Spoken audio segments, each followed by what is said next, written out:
Hello, everyone, and welcome back to Navis Nobilite. I am Captain Zelnick, and I am going to talk about my personal favorite battleship of the Imperial Navy, the Apocalypse class battleship. Sitting proudly at 365 points with a pretty standard battleship stat line of 12 hits, 15 centimeter speed, 45-degree turns, 4 shields, 6 up front armor, and a 5 up rear and side, and 4 turrets. This vessel is designed for one thing and one thing only: punching other battleships and everything else in the game directly in the face. Unless you're Eldar, in which case you probably took the wrong battleship today, Sparky.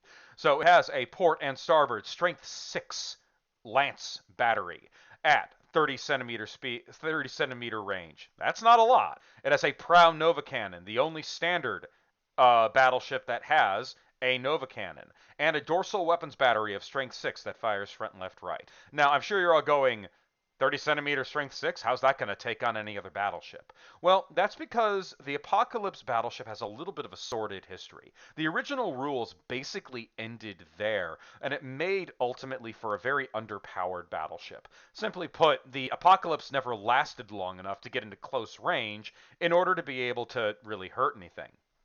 So, with a few modifications to the rules, the Apocalypse, when it is given lock-on orders, may increase the range of its lances to 60 centimeters in the shooting phase only. That means you can suddenly go from having a 30 centimeter strength 6 lance to a 60 centimeter strength lance.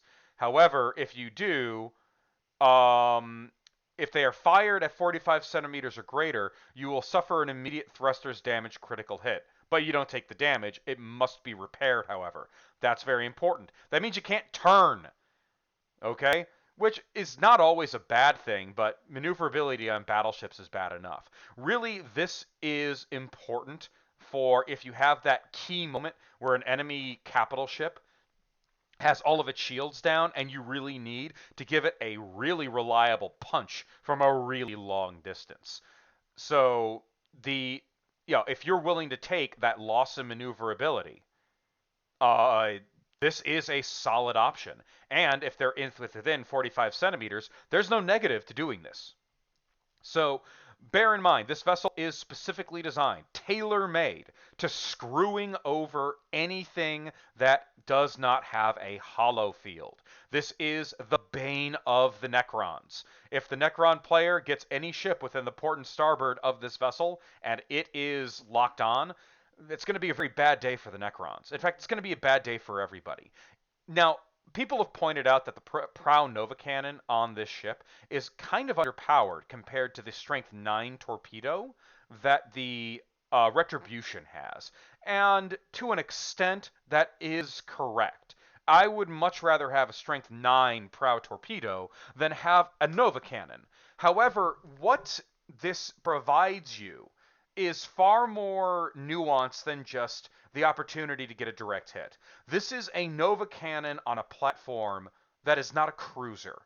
What that means is you are far less likely to brace for impact when the enemy shoots at you. And when you brace for impact, you can't fire the Nova cannon, which means ultimately your Nova cannon is more reliable on the Apocalypse.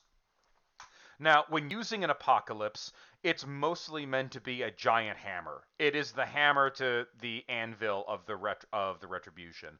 This is meant to get in, get dirty, and pound the tar out of anything. You can use it more conservatively, but you'll have to be very good with your positioning. You can either have this vessel flying straight down the center of the board with its 6-up armored prow. You're going to be having a lot more defense than the other carrier-based battleships, but you'll also you really do have the option of keeping it far away and just bombarding the enemy with Nova cannons while your cruiser vessels soften up the enemy. And later in the game, when it gets close, you can really get in the thick of it with your powerful lance armament.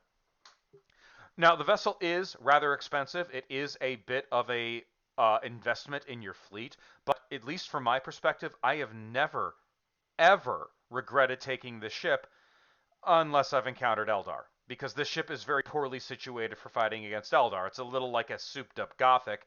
The Strength 6 weapon battery does help somewhat, but generally it only lets you throw 1 or 2 dice at the Eldar at the best of times. Now, it's still something, and any weapons battery shots at an Eldar are useful. But bear that in mind. If you're playing against a friend who only plays Eldar, this is probably not the best ship for you. But against literally everyone else in the game, it's amazing. And again, it's my favorite ship. I mean, just look at this beautiful Voss Prow. Ain't that just the coolest thing ever? You know it is. You want it, you love it, get it. Get the Apocalypse battleship. All right, we're going to move on to my other favorite battleship, the Oberon, here in just a moment. I'll see you all in the next video.